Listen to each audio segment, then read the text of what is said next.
Hey, it's your boy Ken White, host of the Southside Unicorn Show. And today's guest is Jay Conner. Now, you might be asking yourself, is that any relation to Sarah Connor? No, it's not. He's not here to terminate you, he's not here to get you, but he is here to help inform you on something very, very important. When we don't feel well, we go to a doctor. If our car isn't working right, we go to a mechanic. But where do you go when money's not working right? Because you see, some people don't understand the actual utilitarian use of money. Money is a system, money is a machine. And if your money's not working right, perhaps at the bank or at your local credit union, you need to find a way to make your money work right. Well, today we have Jay Conner.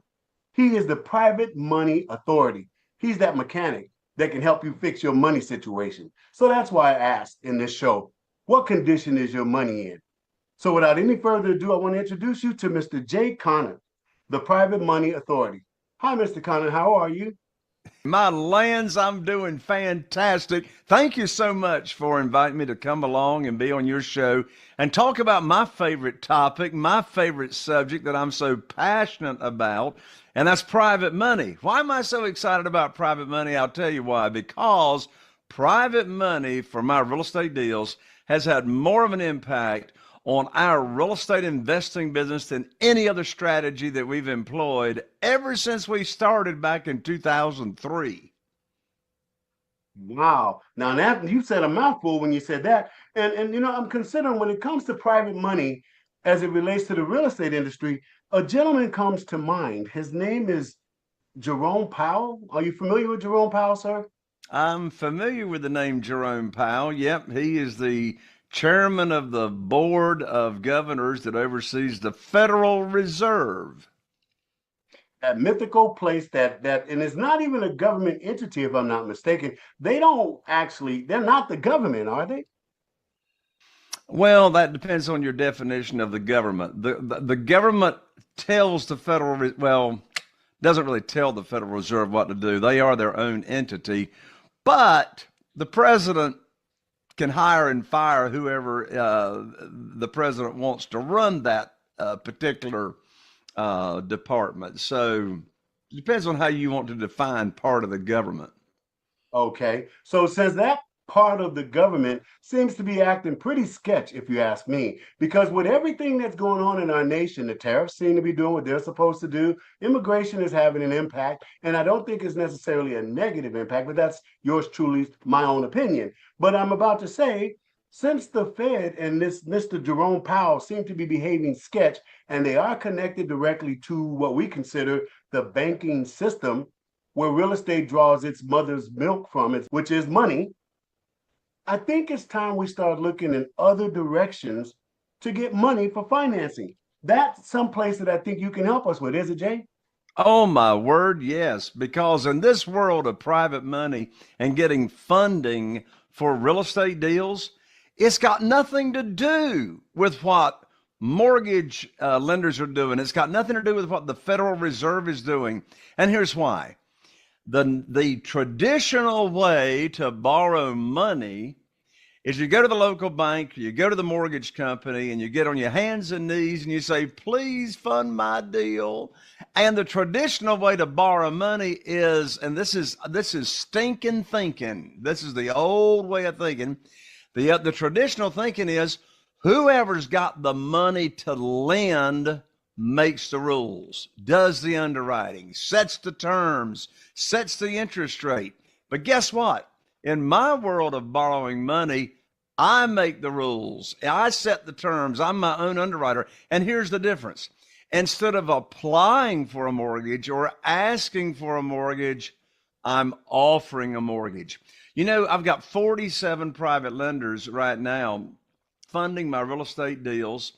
And what's interesting is not one of my lenders ever heard of private money until I put on my teacher hat, which says private money Private money teacher. teacher. Private money Be teacher. like, so class is in session, I take it. I should have known we were in class today. So now, when it comes to the private money lender, and it sounds like you got connections. As we used to say on the south side of Chicago, you got the hookup.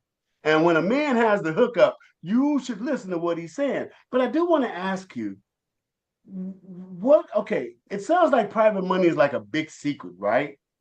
Is there a private club, or just how much private money is there out there? Is this like a one little thing, or how much private money is there? Right. So private money is not a club. You see, so I said something really important, Ken, and that was none of my private lenders ever heard of private money until I told them about it, until I exposed them to them. So who is a private lender? So first of all, let me tell you who a private lender is not. A private lender is not and is not equal to a hard money lender. A hard money lender is still institutional money. A hard You money writing this lender, stuff down, you do realize that, right? We're all writing this down. Hard money lender. yes, is not private money. And the reason I say that is that you've got, and by the way, I'm not poo-pooing hard money lenders. Some of my best friends in the world are hard money lenders, but why do I want to borrow that money when I can go directly to the source? So a hard money lender is an institutional lender that has gone out and has raised money from individual investors to invest in the hard money lending fund. And then the hard money lender turns around and loans that money out to real estate investors, charges origination fees, and et cetera. That's not private money. Private money, Ken, is when you're doing business with an individual, and these are ordinary people. I mean, of my 47 private lenders, I've got retired school teachers, I've got law enforcement officers, I've got people in the military, and they use either their investment capital, just liquid funds that they don't want to get stupid low rates in the local bank and a CD, and they're sick and tired of the volatility of the stock market. They're looking for a reliable rate of return. These are ordinary people that are using their investment capital and or their retirement funds to get a nice rate of return. So there's this thing called a self-directed IRA. A self-directed IRA is a company, also known as a third-party custodian, that is approved by the IRS. And so an individual, just like us, can take current retirement funds, might be in the stock market, might be in a previous 401k at an employer, and they can move that money over with no tax consequences, no penalties, to the self-directed IRA company, the third-party custodian. Now they can truly self-direct, so now they can be a private lender in addition to just investment capital. They can be a private lender with those retirement funds and loan to us real estate investors on real estate deals. So we're doing business, one-on-one transaction with ordinary people with no middle person involved. How much private money is available?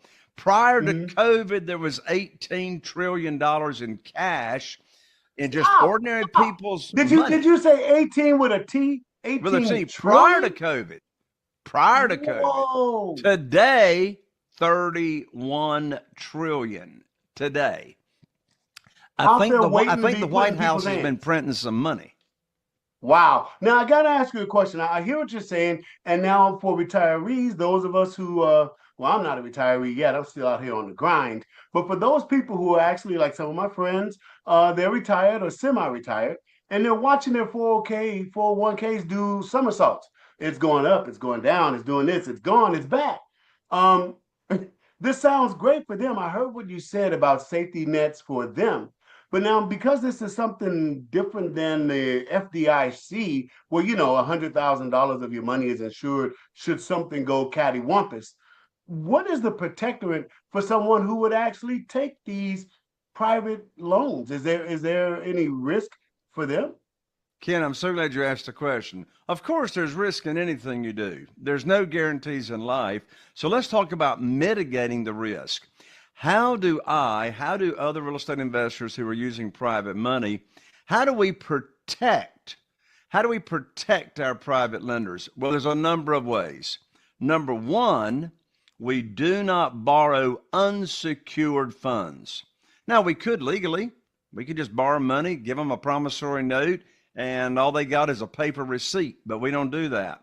Not only do we give them a promissory note, but in addition to that, we secure the note, we collateralize the note by the real estate that we're buying. So everything we do is what's called asset-backed debt.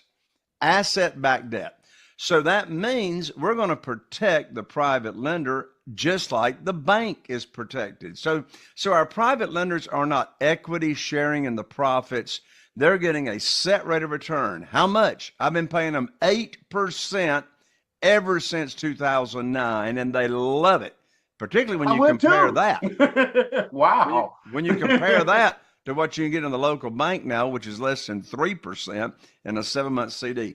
So it's backed by the real estate. So what does that mean?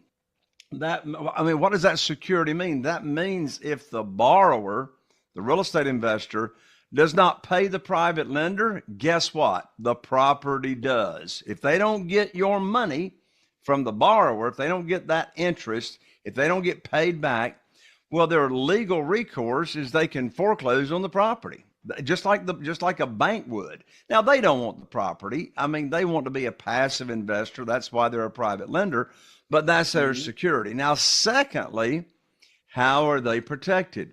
It's a very conservative loan to value. So how are we protecting them?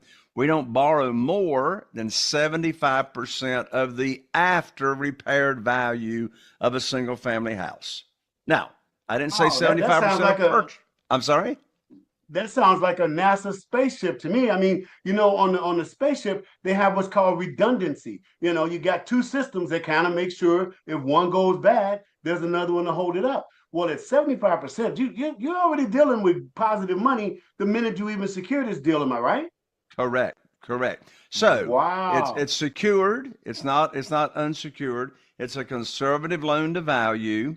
How else do we protect them? Well, we name the private lender, these ordinary people, as the mortgagee on the insurance property, on the property and casualty insurance policy. So that means if there's a claim against that insurance, but that insurance policy, that coverage, well, the insurance company is going to make the check payable to the private lender and to the borrower. Well, that private lender's got to sign off on that check before you, the borrower, gets the check.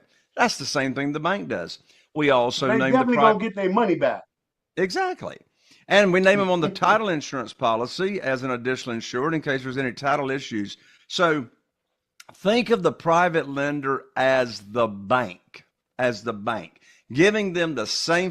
They know exactly. It's just like them putting money in a CD, certificate of deposit, in the local bank, and they know exactly what the rate of return is going to be. If they invest or loan $100,000 for that year, and you're using the money for the whole year, they know they're going to get $8,000. Now, if they're using retirement funds, their interest is either tax deferred or tax free, depending on the kind of retirement account they got. If it's investment capital, just liquid capital, then they're taxed at ordinary income tax rates. No way. Come on. Yep. So depending on where the money's coming from, as well as taxes. Wow. So, I mean, there must be people knocking down your door, not so much for the ones who want to buy the homes, but for those who want to become part of your clique, your family of the private lenders. This is a really good system. Absolutely. See, here's the deal. There's more money available than there are deals. There's more money. Wow. I just had a current private lender send me a text yesterday, and he texted me. He says, "Hey Jay, I just came into $295,000 more dollars. How soon can you put it to work?" Right? I got another call 2 weeks ago from a current private lender. He's got an additional $300,000 wants to invest. That same week, 2 weeks ago, another private lender called me up and says, "Hey, I've got $200,000 more. When you can?" So wow. So instead of, see, in this world of private money, as a real estate investor, instead of you begging and chasing and selling and persuading and chasing the money, you're attracting the money. The money's chasing us, and it's a win-win for everybody. It's a win-win. I'm so glad that you're listening and tuning in. I'm Jay Conner, known as the Private Money Authority, and I am so excited you're here because I want to